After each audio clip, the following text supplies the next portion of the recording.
All right. Hello, everyone. So that was an interesting start to a new journey. You have to love those.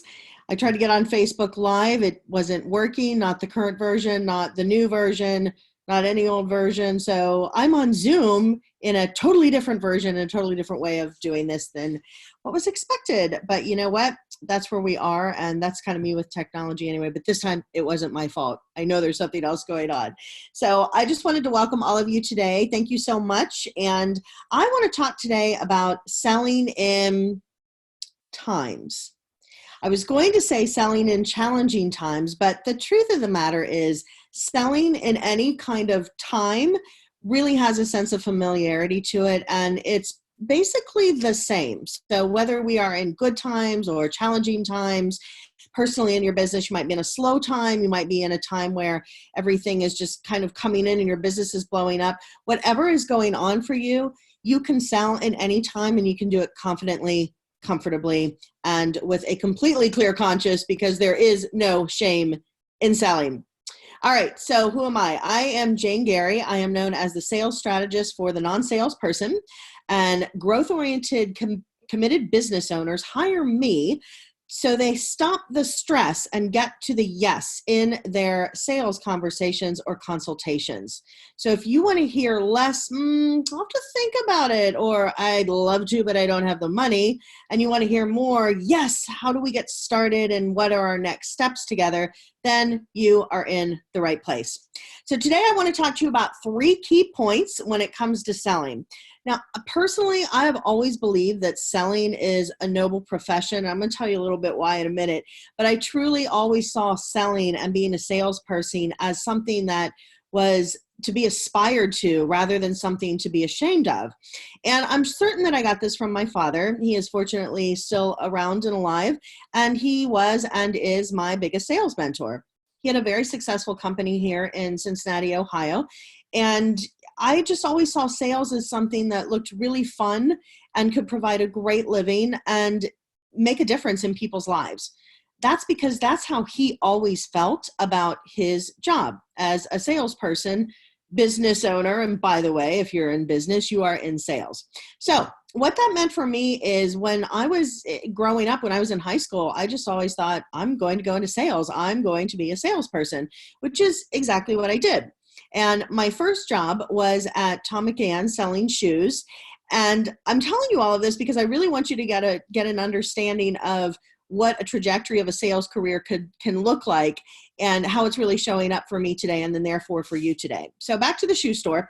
So I was selling shoes at Tom McAn, and all my friends were over at the fast food joints, frying the fries and making the milkshakes and whatever they were doing, which is very cool when you're a teenager.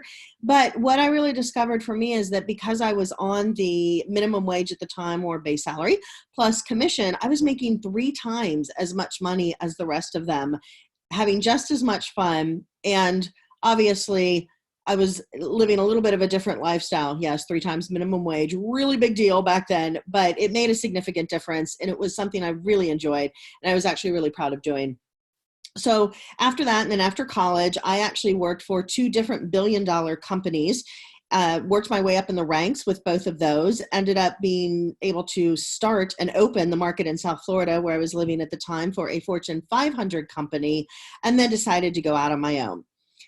I will tell you that I can't say every day in those corporate jobs was great and super rosy and la la la la stars and glitter for everyone, but I really, really enjoyed it. And it was for the same reasons that I just mentioned a minute ago. They were jobs that I really had a lot of fun in. I knew that I was helping people, and I had the potential, and I did earn a living that was really, really lovely. And I got to do a lot of things because I could afford to do it. So throughout my corporate career, I was always the number 1 producer, or I was leading the team, or I was the manager of the office, and we were the number 1 team or office in our category. So I'm telling you this because what really happened over the course of my corporate career is I got abundant social proof that I knew how to sell. You know, I was known as a rainmaker. I was turning out big numbers, millions and millions of dollars. And we also had a really fun environment in my corporate offices and with my team.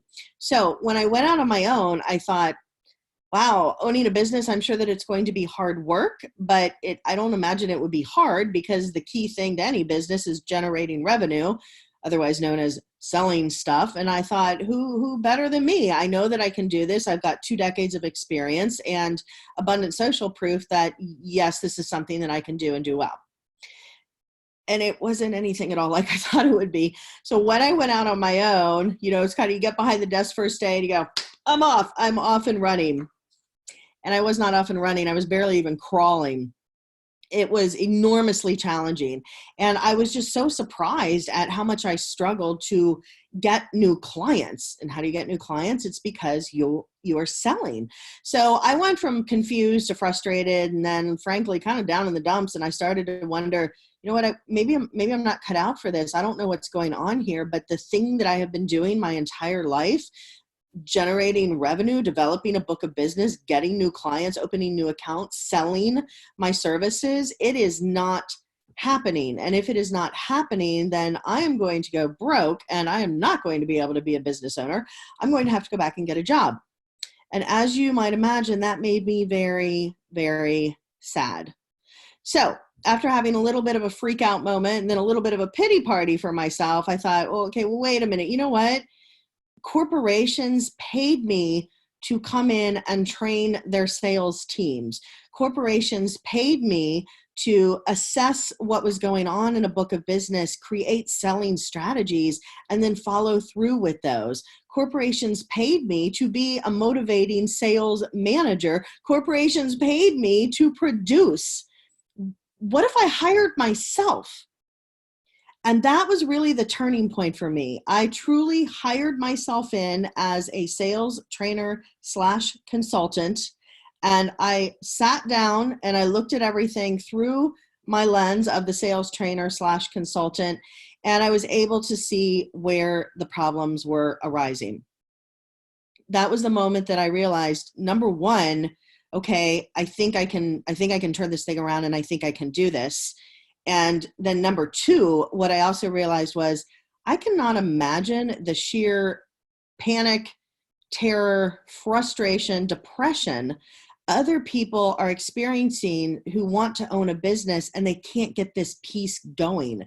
They're having trouble making the selling part of their business successful.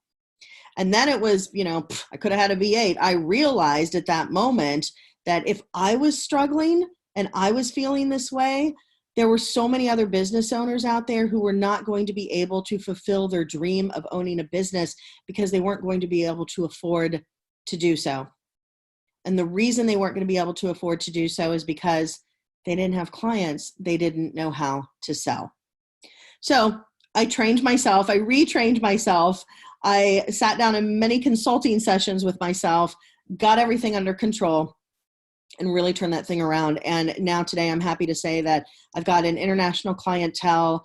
I support my travel habit, which is vast and extensive and very deep. If you've ever seen me in anything, I go for pockets of time at about a month each stretch to various places. And that's just in addition to the other little trips that I take. So that plus books, yeah, pretty much, that's where my money goes, that art investment. So I'm really happy that I'm able to have the business that I have today, that I'm able to serve all of these people. And it really did become my mission in life to say, I'm going to do what I can to ensure that no person who wants to own a business cannot afford to own a business. So you are in the right place today. If you would like to get a better or deeper understanding of what selling is, you're also in the right place if you think, you know what, I think I've got a decent attitude about sales. I think my mindset is there. And sometimes I still kind of get tangled up a little bit. Sometimes I still feel, I feel like I'm being a salesperson. That is 100% okay. That is very natural for anybody. And I'm going to talk to you about that today. And then you're also in the right place if you go, you know what, right now, I'm specifically having some struggles with selling. It feels a little out of alignment. It feels a little unnatural, or I feel a little guilty thinking that I'm selling in these unprecedented, challenging times. So first of all, what I want to do is I want to take you through a few feelings that might be coming up for you when it comes to the selling process.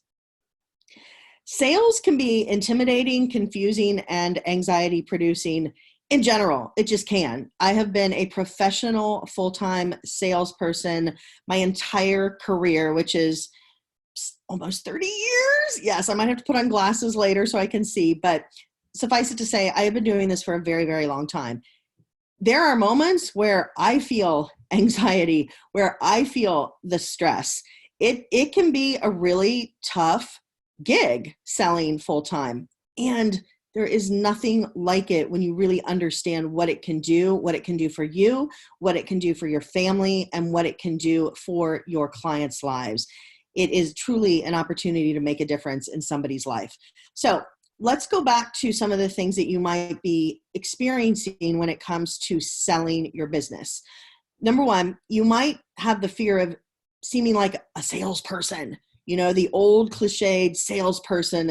I'm not going to do this for everybody, but for you today and today only, and all of that kind of nonsense that we've grown up on. So there is a real fear of coming across as a salesperson. You might also have a fear of seeming inauthentic. This is another bad rap that the sales profession gets. They're just inauthentic. They're just trying to sell me something, right? I cannot stand that phrase. Well, they were just being nice because they wanted to sell me something. That is unfortunate. That is not for you to own, though. That is for the person who said that, and that is not the topic of today. So for you today, there may be a very real fear of seeming that you're inauthentic. You might also have a fear of appearing pushy. That is a big thing. That is a real thing. I'm going to talk to you a little bit about that also. You might also fear being irrelevant, looking foolish. You might have a fear of being inadequate, or people are going to perceive you as inadequate even when you know that you aren't. You might have a fear of feeling like a fraud. And all of this can just go under the umbrella of you feel like one of those people, one of those sales people, and you become a salesperson. So selling is first and foremost an inside job. So I have really good news for you today. All of those fears, I'm not saying they're real, but they are yours. And I'm a big believer in, if you can speak your truth, you can hear your truth. And when you hear your truth, you can feel it. And when you feel it, you can own it. Now, my clients hear me say that all the time, and we're going to talk about that a lot over the next several weeks when it comes to how your prospects are in a conversation. So I'm going to say that for you again. When you speak your truth, you can hear it. When you hear it, you can feel it. And when you feel it, you can own it. That is true for you. It is true for me. It is true for your prospects. It's true for your clients. So one of the things about mastering sales is I'm going to really show you how to embrace that sequence right there and really live it. Live it for you, live it for your prospects, live it for your business. So speak your truth, hear it. When you hear it, you can feel it. When you feel it, you can own it. So if selling is first and foremost an inside job, and all of these fears are false evidence appearing real, right? Those are all of your fears. Let me give you a reframe on it and tell you what the true lab reality, meaning nobody's attached to anything and this is purely objective information, is around the topic of sales and selling. Number one, first and foremost, selling is serving people at a high level. It always has been, it always will be. It has become very fashionable over the last, I don't know, maybe decade or something, to really get the selling is serving into everybody's vernacular. And for a while, everybody was touting it like it was this new thing. Oh, you don't sell, you serve. Oh, selling is serving. Why don't we all embrace the new concept that selling is serving? And I always thought that this is so bizarre. Selling has always been serving. It always has been serving people at a high level, and it always will be. So the first thing I want you to really get into your mind is, if you are serving people, then you are selling. I'm not talking about customer service. That's, again, a different topic I'll cover later. But for today, if you are serving people, if you are delivering your service, if you have clients who are working with you and they are paying with you, or if you are having conversations that are in and of service, you are selling. So congratulations. You may have a hard time admitting that to yourself, but you are actually a salesperson. Number two, selling is simply one exchange of currency for another.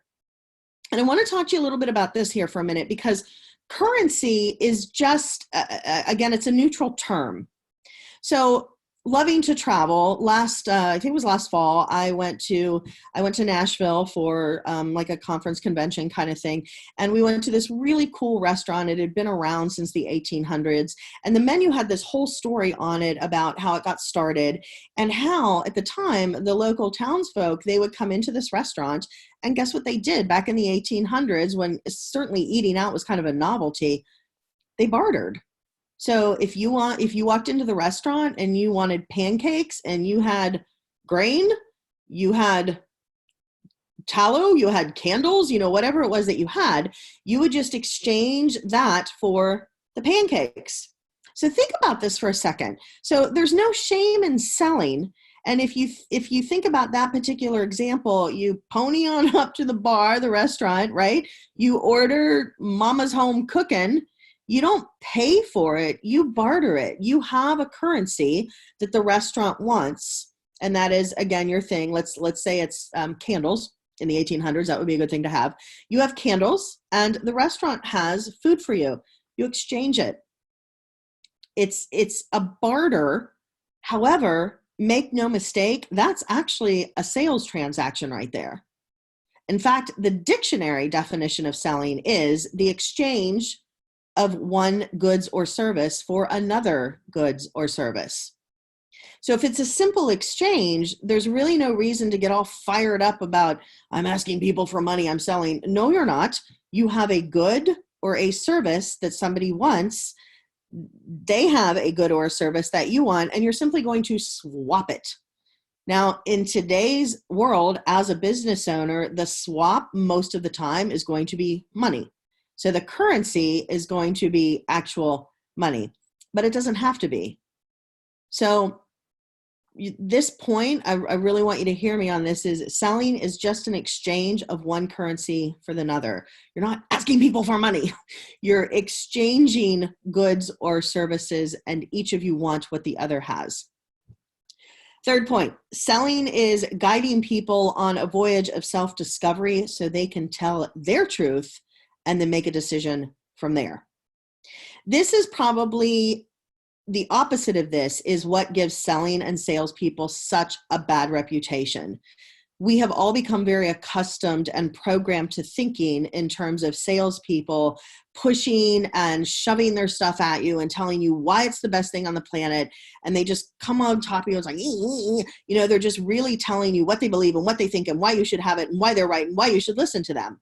And that is a bit distressing, in my opinion, because that's not what selling is at all. It's taking people on a guided voyage of self-discovery. Why? Well, I said this a minute ago, but I'm going to say it again.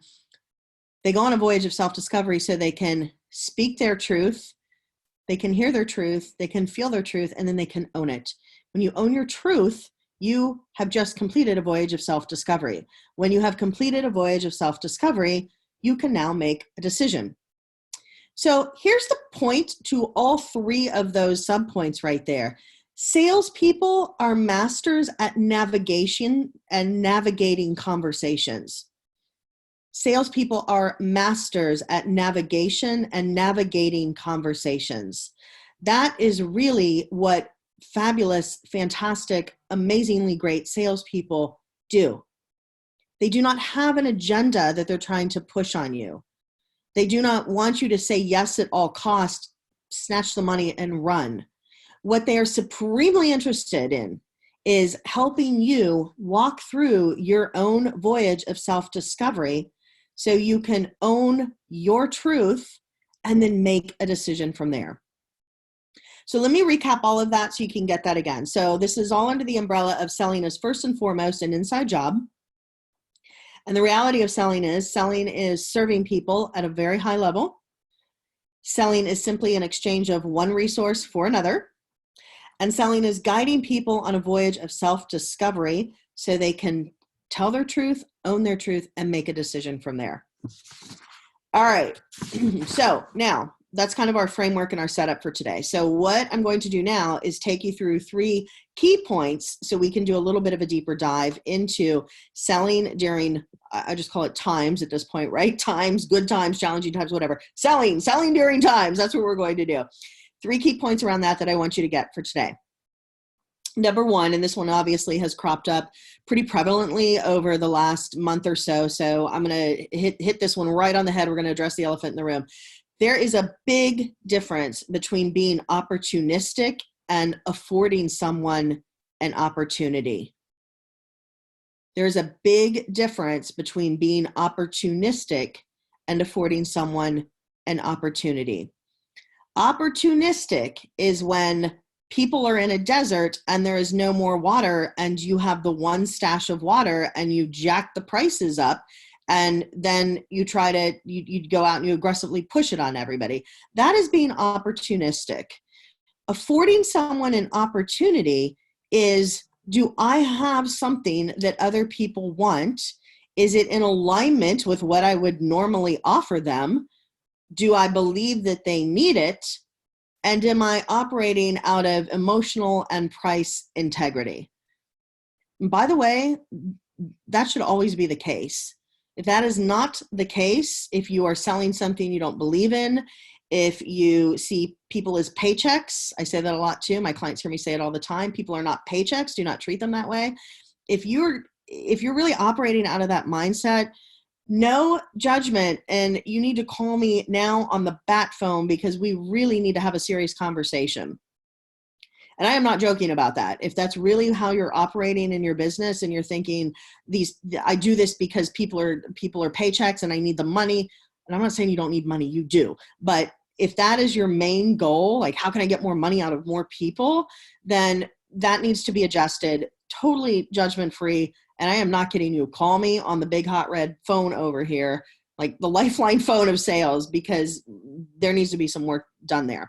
That is probably not almost every single person. That's probably not almost all of you. So opportunistic is not the same thing as affording somebody an opportunity.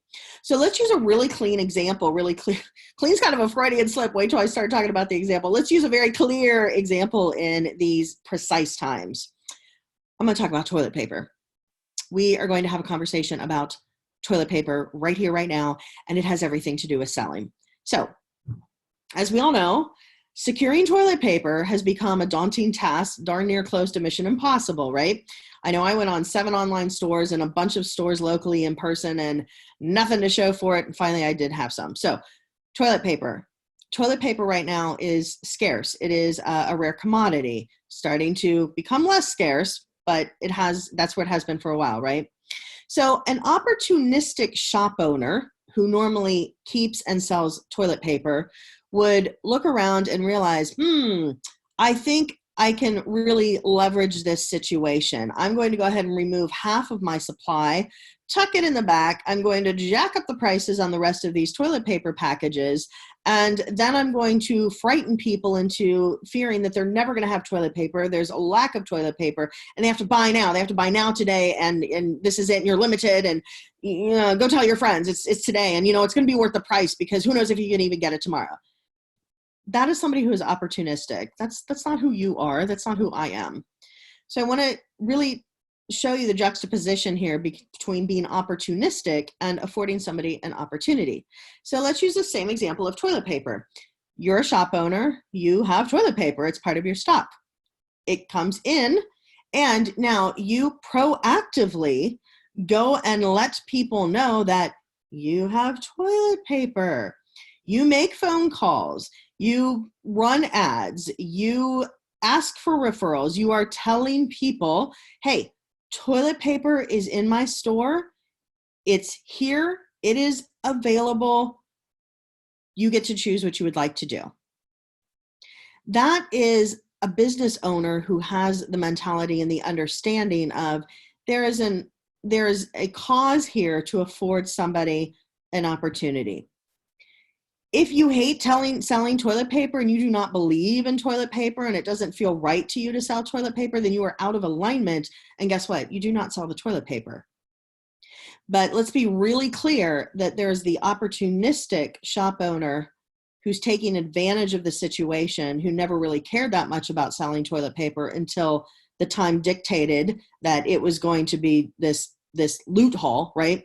As opposed to the shop owner who says, I've got what you need, and it is solely your choice whether or not you would like to buy it, because I would be happy to sell it to you. It is here.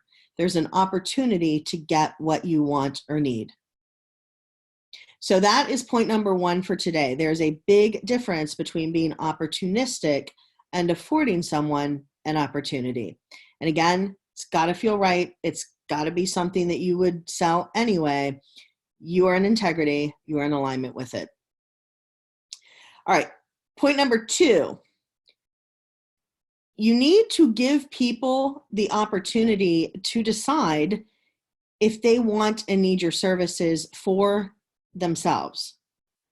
You need to give other people the opportunity to decide for themselves if they want or need what it is that you have.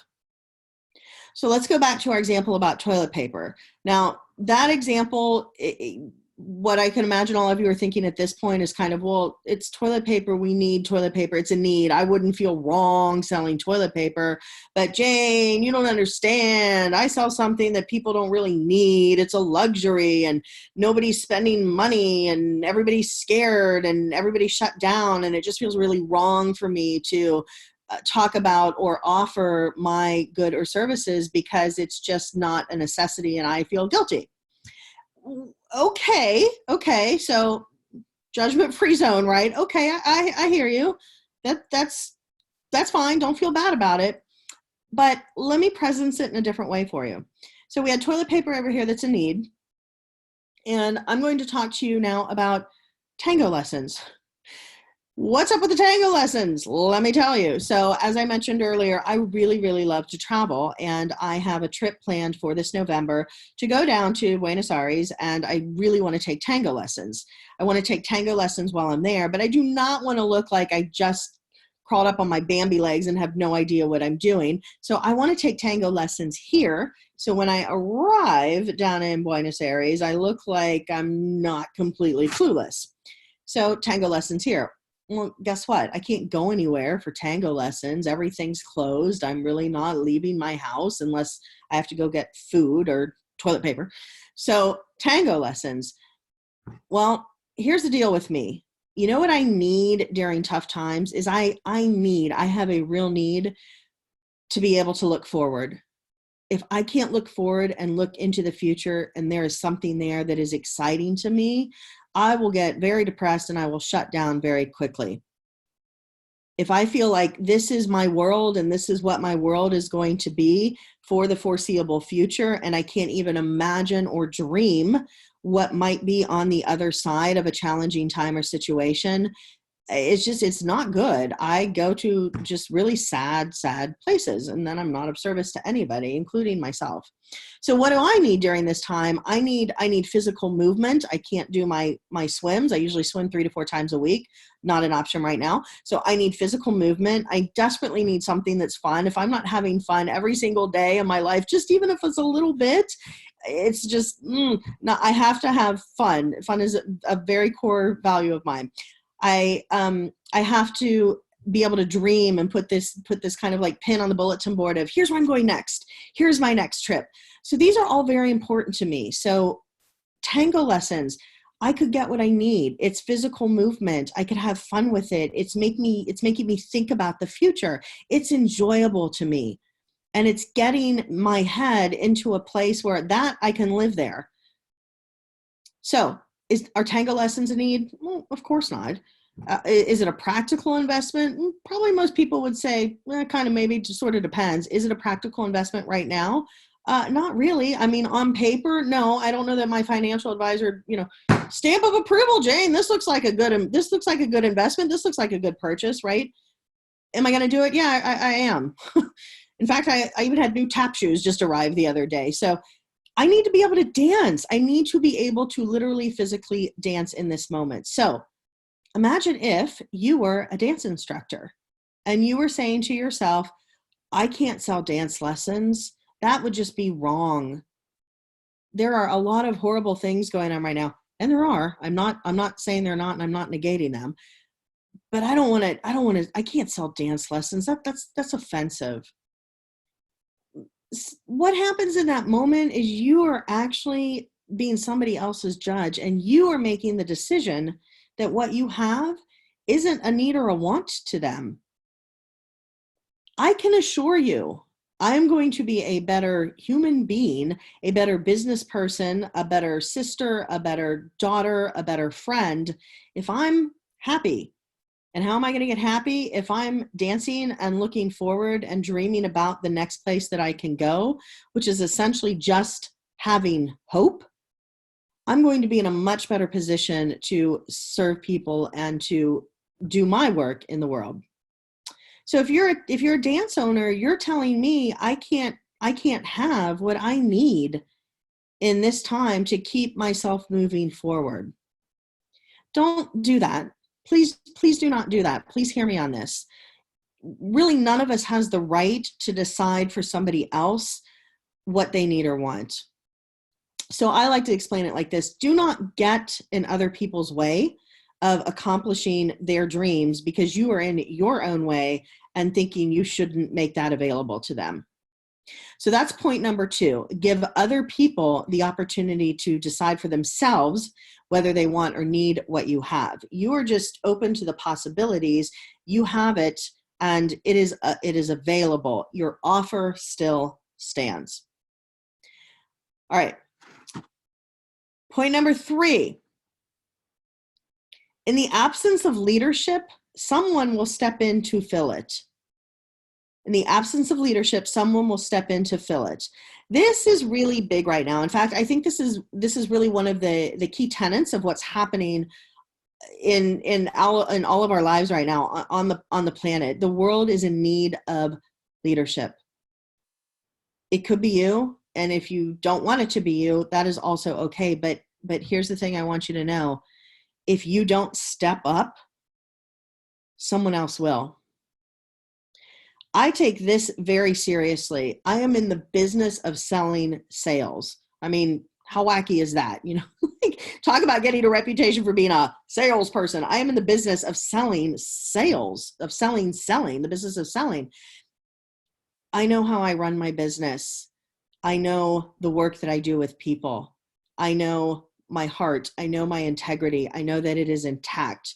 I know that I care deeply and passionately about affording business owners an opportunity to ensure that they can stay self-employed. I know how I handle clients when it might be a little bit off and we have to have a conversation about maybe I missed the mark on delivery because, let's face it, it happens. If you've been in business long enough, that's going to happen. I know the kind of relationships I build with people. I know the trust. I know the loyalty factor. If I decide that I don't want to step up into the leadership and I'm not going to sell my services, what I know for sure is somebody else will be happy to come in and do it. Now, there are plenty of people who do what I do with integrity, so that is good. And there's always the possibility that somebody who doesn't have integrity, who does treat people like paychecks, who really doesn't care, or sometimes even more detrimental, doesn't have the skill and the training and the knowledge and expertise to do what I do, if they step into that leadership position because I have decided I just can't deal with it, guess what's going to happen? It's not going to be good, any of it. So in selling, when I'm doing sales training with my clients, we talk a lot about the benefit of the benefit. So let me give you an example. Okay, I have a calculator right here. So am I buying a calculator because the numbers are easy to push? No. The benefit of having a calculator is that I can quickly do my accounting and I can move on to something else. And the benefit of being able to quickly move on to something else is it's probably going to be something that is extremely important to me in regards to my business that only I can do. So the benefit of the benefit of the benefit is I get to run the business that I want to run and affect other people's lives in a very positive manner. That's the benefit of the benefit of just, from a calculator. So there's something on the opposite side. It's the detriment of the detriment. So if I decide that I don't want to step into a position of leadership and I don't want to make available my offers and I don't want to sell, then somebody else might step into, somebody will step into that position. The detriment of the detriment is, I don't know what they're going to get. I don't know what prospective clients will get with working with somebody else, but I know that they're going to be missing out on the work that they could do with me, which I happen to think is really incredible.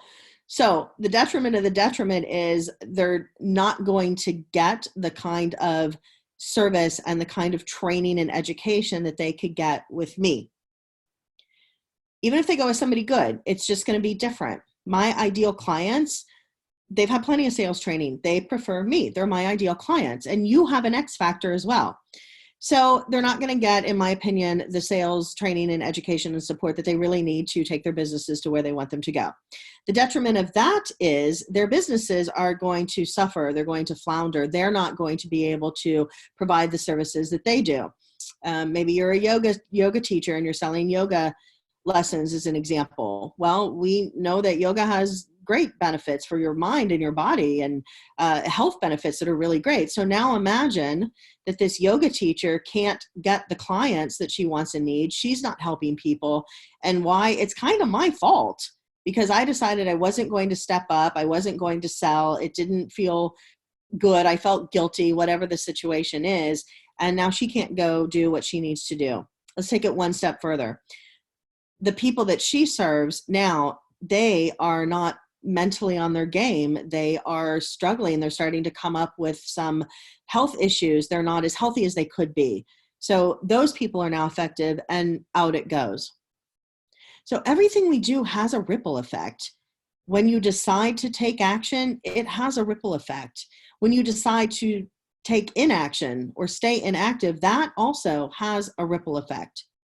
So the third point for today is, in the absence of leadership, someone else will step into that position. So you have to decide, do you want people to work with you, learn from you, get the support from you, or do you want to just kind of leave it up to fate and they get what they get? So that's kind of a big topic. It's a little bit of a heavy topic, and there's a lot more underneath that. But for today, that's the concept that I want you to just sit with for a while. In the absence of leadership, somebody else will step up. They will step into the position that was actually meant for you. All right. A client around this is really where a lot of this kind of started from, the specificity of selling during challenging times. Although again, selling in times, it's unilateral. The premise and the concepts are the same. Having said that, I had a conversation with one of my clients, Sandy, and Sandy was really losing her mind about everything that was going on. And she said, I am so stressed out right now. I cannot even imagine selling anything. I can't imagine marketing. I can't imagine talking about my services. People are losing jobs and losing lives. And it just, what it feels to me right now is, Jane, is what she said to me, if I sell anything, I actually feel like I'm stealing from people. And I went, and she said, what? And I said, that is not about you. That's not a judgment on you. That hurt my heart. It really hurt my heart, because here's what I know about Sandy. She's an amazing business coach. She is a phenomenal human being. She and I have actually gotten to be friends over the almost decade that we've known each other. She is a delightful, wonderful person. I would not hesitate to recommend her to anyone, to work with her, to spend time with her, to be in her presence, to mastermind with her, really anything. She is top notch all the way across the board in integrity, incredibly great at what she does.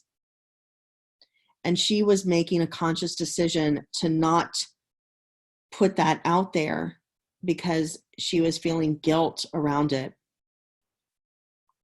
So if we go full circle, this is going back to, there's a really big difference between being opportunistic and affording people an opportunity. So I want you really to think about that. And I'm actually going to give you some home fun. I call it home fun because if it's work, I don't really want to do it. So in my world, we have home fun and we have fun sheets instead of homework and worksheets. So I want to give you some home fun around this. Number one, I want you to really think about, and point number one, there's a difference between being opportunistic and affording somebody an opportunity. I want you to put pen to paper, actually pen to paper. You can type if you want. I'd prefer you write it out. I just think there's a different cognitive awareness that happens when you're actually physically writing something out as opposed to typing. So home fun assignment number one, point number one, difference between being opportunistic and affording somebody an opportunity. What do you do? What is your good or service? What do you have that people buy? And then from there, I want you to ask yourself deeply and honestly, is this something that I really believe in? Do people really need this? Do they want it? And again, you don't get to judge or decide if it is a need or want unilaterally. They get to. So I just want you to suspend judgment on yourself. This is what I offer. And do I believe in my heart of hearts that people need or want this? I'm going to talk a lot about that concept on next week's training. But for today, write down what it is that you sell, your good or your services, and then ask yourself, do people need or want this? Then I want you to go a little bit deeper. And then I want you to write why. Why would people want or need this? Now, again, suspend judgment. You don't get to say, well, they would if it weren't for, so we're selling in times, not a particular time, in plurality, in times. So why would people want or need this? There's no not now in parentheses, just straight across the board. Why would people want or need this? So that is your home fun point number one. Number two, I want you to write down, why would people not want or need your services? Just again, straight across the board. We're not putting time frames on anything. Why would they not want or need your services? So that's your next piece of home fun. We only have two more. So the next one is, what happens if your services get out into the world? What's the ripple effect going to be? You can take this as far as you want. This is actually a really fun exercise, I think. So if you take your work out into the world, the thing that you do, what happens to the first person that it touches? You can stop there. But if you're feeling kind of kicky, what happens if that person who has been served by you, they move forward with the results and the transformation that has come from working with you? So you can take that as far as you want. But again, the question is, what happens if your services get out into the world? And then on the flip side of that, I want you to write down what happens if you don't get your services out into the world. Because again, there's a ripple effect on that. All right, so I'm going to do a quick summation on that. So today, what we have talked about is that selling is first and foremost an inside job. Number one, selling is serving people at a high level. It always has been. It always will be. Number two, selling is simply an exchange of one currency for another. Number three, selling is guiding people on a voyage of self-discovery so they can own their truth and then make a decision from there. And then we've got our three bigger points for today. So those first three were kind of mindset points, just to give you a little bit of a shift over into understanding what selling really is and really embracing it. And then these three, in summation, this is kind of your new way of being. So number one, there's a big difference between being opportunistic and affording somebody an opportunity. Number two, you have to give other people the opportunity to decide for themselves if what you have is a want or need for them. And number three, in the absence of leadership, someone else will step into that spot. So sit with that for a while. I'm a huge fan of journaling. I think journaling is really pretty magical. You will start to see patterns and things about yourself that you never anticipated if you just let her rip. That's why I said grab a physical pen. I would prefer that to you typing, but sit down with it. Maybe get a fresh journal, call it my sales journal, or hanging out with Crazy Jane or whatever you want to call it, but get something that's maybe fresh and new and doesn't have any of the pages written on it. And this can be a really fun little trip that we take together here over the next few months. All right. So just to wrap all of this up for today, here's what I want you to know.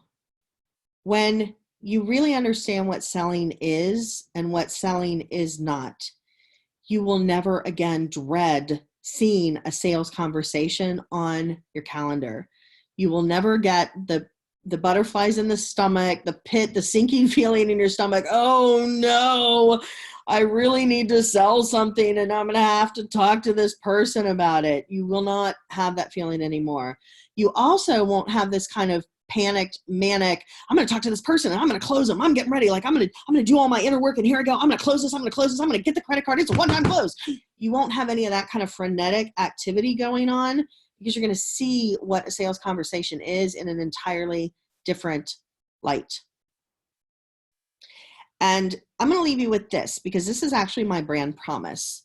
When you learn how to have a sales conversation, which is a conversation that matters and that changes somebody's life for the better, you will never have to worry about closing again because your prospective clients will start asking you for the business.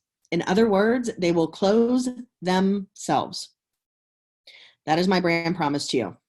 All right. So if you would like to explore what learning how to have these kinds of sales conversations would do for you, if you want to brainstorm where your business is right now and where you would anticipate taking it over the next 3 to 6 months, if you want to just pop in and say, hi, that was great. Or Jane, you're out of your mind. I'm never watching anything you do again. Doesn't matter to me. It's all fine. You can email me directly at Jane, Jane, at showstoppingsales.com. That's Jane at showstoppingsales.com. I'm going to have a lot of free material for you over the next several weeks. So I am pulling all of that together. And in future episodes, what I can do is, I'm saying post links. We'll see if that happens. My VA, she's brilliant. I'm so bad with technology. I will either post links while we're doing this. I'll post links after. And of course, you can always default to send me an email at jane@showstoppingsales.com and say, I'm in for the freebies and the gifts. More than happy to send you all of that once we get going. All right, so we are concluding for today. Thank you for watching. If you have any questions, if I can be of help, if you would like to explore anything, again, Jane@showstoppingsales.com. That is my email. You can reach me there. And I'm going to sign off with something that is the cornerstone of any conversation, regardless of whether it is a sales conversation with your BFF, with your spouse, it doesn't matter, because this is the touchstone of the human experience. And that's this: I see you, I hear you, and you matter to me. All right, everybody, to your selling success, and I'll see you next time. Thanks so much.